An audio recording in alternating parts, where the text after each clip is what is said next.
যখন চলে যাওয়ার সময় হবে তখন কত কিছু চাওয়া পাওয়াও সাথে চলে যাবে।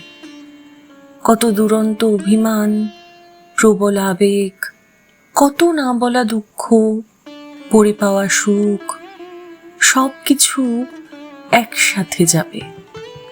কেউ জানতেই পারবে না বসন্তের দুপুরে কেন মন খারাপ হতো। জানবেই না কারোর ওপর খুব অভিমানে নবমী রাতে বেরোনো বন্ধ হয়ে গেছিল বরাবর। কেউ আর কোনো দিনও জানতে পারবে না কিশোরী বেলায় কাকে চেয়েছিলাম মনে মনে। সমস্ত কিছু চলে যাবে পোড়া ছাইয়ের মধ্যে।